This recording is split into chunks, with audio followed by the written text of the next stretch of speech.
masks are now part of our environment. They should have been part of our environment prior to this in terms of what we were doing. But okay, so how do we actually look at that from a property perspective?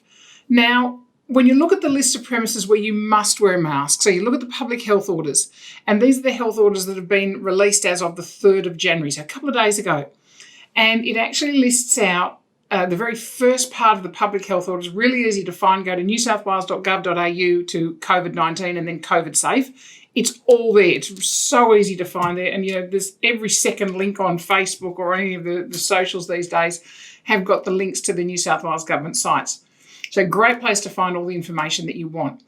Now, the first dot point there actually states that retail premises or business premises that provide goods or services to members of the public who attend the premises, and they go through them. There's supermarkets, shopping centres, banks, post offices, hairdressing salons, nail salons, beauty salons, tanning salons, waxing salons, betting agencies, gaming lounges, entertainment facilities, and it goes on and on.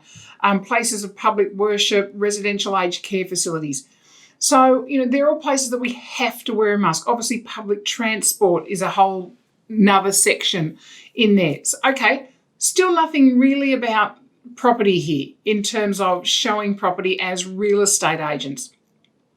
So in those, situations to wear a mask, it's obviously important to have them available. You're thinking about your job as a real estate agent, whether you're in sales or property management or strata, or at a livestock sale yard, because it's actually mentioned in all of when it refers to the property section of this, and we'll talk about that in a second, but it actually refers to the sale yards as well. So it actually takes in all aspects of what is covered under the Property and Stock Agents Act.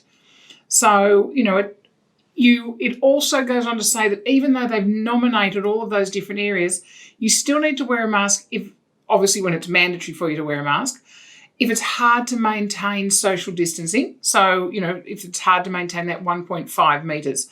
Now, here's where we obviously get into open homes and inspecting properties and auctions. If it's up to you, you're in charge here. You are the person standing out at the front of the property. You are the listing agent, and you are showing a property for rental, or you're showing a property for sale.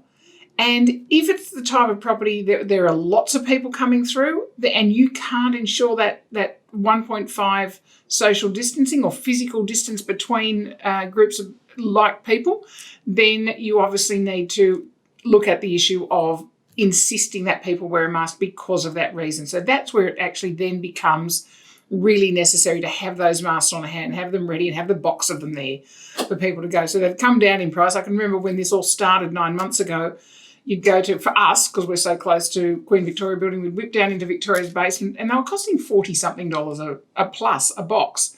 Now you can go down there and they're under 20. So, and you can buy them online, you can buy them in bulk. So, there's so many places you can have them. And lots of places that will actually tailor them up for you and brand them with your logo. So hop online and find those, which I think is quite cute. So if you're, in properties that can't work out that social distancing, then you actually need to insist upon the mask being worn. Now, what it says, how does it affect real estate? Okay, so in the Greater Sydney area, so those of you who are in the Greater Sydney area, obviously except for the northern end of the northern beaches, poor souls, you're permitted to have up to 5 visitors in your home. That's inclusive of adults and children. So, okay, pretty much we all know that. So, good-o. However, for the past few months, real estate agents have been required to have a COVID safety plan. Now, if you haven't got a COVID safety plan for every property, you must have a COVID safety plan. Please get it. Again, there is a specific one that you can go in and fill in. It is so easy to find. Again, newsouthwales.gov.au, COVID-19, COVID safe auctions and open homes. Go in there, you can click on a COVID safe plan and you fill it in, you print it off, and you are done. So it's not like you have to do a huge amount of research. It's all there. The areas are there. It tells you what you've got to think about here. So it prompts you in each of the areas and you do your plan. So it's super easy. Going to vary for every property. So if it's a huge property, you might have a different plan from if it's a small apartment.